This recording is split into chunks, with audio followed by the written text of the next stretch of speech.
नमस्कार, आदाब, सत श्री अकाल। कैसे हैं आप लोग? आज हमें आप लोगों से एक सजेशन चाहिए, एक सुझाव चाहिए कि एक बच्चा, कई बच्चे हमारे पास हैं, लगभग 80 बच्चे, 150 लगभग बच्चे थे। उसमें से कुछ को मैंने वापस इसलिए कर दिया कि भाई आप लोग बाद में ये जगह नहीं है, तो 80 बच्चे तक हमारे पास जगह, वो बच्चे पढ़ रहे हैं। लेकिन कुछ पेरेंट्स उसमें से हमारे पास फ़ोन किए 4-5 महीने बाद, जब बच्चा उनका पढ़ लिया यहाँ पे, 4-5 महीने बाद फ़ोन करके ये हमसे कह रहे हैं कि हमारा बच्चा सिलेबस नहीं, वहाँ पे सिलेबस नहीं पढ़ाया जाता। तो मुझे एक बात नहीं समझ में आती है कि 4 महीने बाद ये समझ में आया कि सिलेबस नहीं पढ़ाया जाता। अगर ये बात सिंपल से कि 2 दिन में, 3 दिन में आप बता सकते हैं, जो हमारे यहाँ पे जो रिस्पेक्टेड फैकल्टी है, जो टीचर्स यहाँ पढ़ाते हैं, उनसे आकर आप बता सकते हैं सिलेबस में ये ध्यान देना चाहिए, वो करना चाहिए। 4 महीने बाद हमको ये शिकायत की जाए। देखिए, इस तरह हमारे कोचिंग की कोई बदनामी ना करे। या तो हमारा आप साथ दीजिए, अगर साथ नहीं दे सकते तो आप हम लोगों के लिए दुआएं करें कि हम लोग आगे बढ़ें। तो मैं इस पर आप लोगों के सामने हमारे जो टीचर्स हैं ये भी कुछ बताना चाहते हैं कि किस तरह हम लोग को मैनेज करना चाहिए। जी बताएं मैडम। मेरा मानना ये है कि अगर माता पिता ध्यान देते हैं शुरू से ही, तो 4 महीने बाद ये बोलने की नौबत ही नहीं आती। अगर हमारी तरफ से कोई गलती होती तो उसको 1 दिन में सुधारा जा सकता था, लेकिन बात ऐसी है ही नहीं। ठीक है, यहाँ पे जिन बच्चों का एग्जाम होता है, एग्जाम के पॉइंट ऑफ व्यू से उनको अलग पढ़ाया जाता है, उनकी अलग प्रिपरेशन कराई जाती है, उनको अलग से लर्न करने का टाइम चाहिए, तो वो भी कोचिंग में ही दिया जाता है। और यहाँ अगर एग्जाम है एक बच्चे का, हर स्कूल के अलग अलग बच्चे हैं, किसी एक स्कूल में एग्जाम हो रहा है, उस बच्चे ने कहा कि हमारे स्कूल में एग्जाम है, तो जिस सब्जेक्ट का एग्जाम है वो याद कराइए है, स्वयं मैं पूछती हूँ।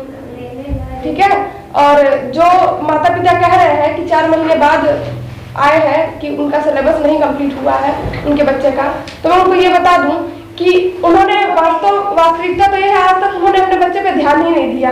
अगर उन्होंने ध्यान दिया होता तो उनको पता होता कि उनके बच्चे को बेसिक चीज आती ही नहीं है। जब उनके बच्चों को बेसिक चीज नहीं आती तो मैं सिलेबस कैसे पूरा करवा दूं? जो बेसिक चीज बच्चों को आनी चाहिए पहले वो तो सीखे, वो उसके बाद तो सिलेबस पे आएंगे। हमारी शिक्षा प्रणाली इसीलिए बहुत खराब है कि माता पिता को लगता है कि सिलेबस पूरा कर लेने से, किताब पढ़ लेने से उनका बच्चा कुछ बन जाएगा, कुछ कर लेगा, जबकि गलत है। जब तक उनको कुछ बेसिक कॉन्सेप्ट जो होते हैं वो नहीं आएंगे तो कितनी भी किताब रट ले, कुछ भी कर ले, कितनी भी बड़ी बड़ी किताबें पढ़ ले, वो आगे नहीं बढ़ पाएंगे। तो सभी चीजों को सीखने के लिए सबसे पहले बेसिक जरूरी है। तो हर माता पिता का ये भी दायित्व बनता है कि वो अपने बच्चों को ध्यान दे, शुरू से वो स्वयं देखे कि मेरे बच्चे का क्या कंप्लीट है, क्या नहीं है। तो वो डायरी पे लिख के, कॉपी पे लिख के भेज सकते हैं कि हमारे बच्चे का ये चीज छूट रहा है, ये नहीं कंप्लीट है, तो यहाँ से जरूर पूरा करवाया जाएगा। और अगर हमारी तरफ से कोई गलती होगी तो उसको सुधारा जाएगा। Thank you. हमारी आप सबसे ये रिक्वेस्ट है, जो भाई, जो हमारे बड़े लोग सुन रहे हैं, इसको ज़्यादा से ज़्यादा इसको शेयर करें, ताकि कोने कोने के लोग इस चीज़ को सुने और समझें कि जिस तरह हमारी मैडम मेहनत कर रही बच्चों के प्रति। मैं खुद देखता हूँ आके, जब भी मुझे टाइम मिलता है।